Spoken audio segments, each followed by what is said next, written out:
တို့တော့ပညာတက်ရင်လက်နဲ့ကင်ပြမလို့ဒါသိကြတယ်ဒါကြောင့်သောက်လို့ပညာတက်အောင်လို့ရံဖြစ်เสียမလို့ရံဖြစ်เสียမလို့ပဲနဲ့ငြိမ်းချမ်းရေးရတာမကောင်းဘူးလားရံဖြစ်ပြီးမှငြိမ်းချမ်းရေးရတာဆိုသေသွားတဲ့သူအများကြီးလေပိတ်ဆက်လိုက်ရတဲ့သူအများကြီးလေတချို့ကြတော့လေသေတာတန်တယ်တချို့ကြလည်းသေတာမတန်ဘူးတိုင်းယူတယ်ဘုံဘောတော့ဘယ်သူမှမသေးစေချင်ဒီနိုင်ငံထဲဟုတ်ပြီနော်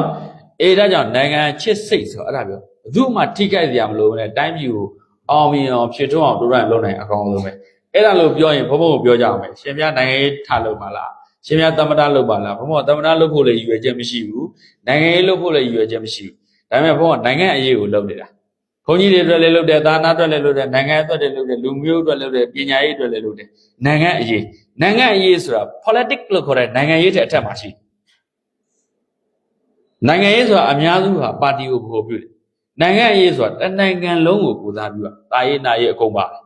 တိုင်းပြည်ဖွံ့ဖြိုးတိုးတက်ဖို့အတွက်လူတွေရဲ့စိတ်နေစိတ်ဓာတ်ဖွံ့ဖြိုးတိုးတက်ဒါကြောင့်ဘုံကဒီဟာလေးကိုပြောလိုက်တယ်ပြည်သူ့ညီတင်တဲ့ရည်ရွယ်ချက်ကနှစ်ချက်ပဲ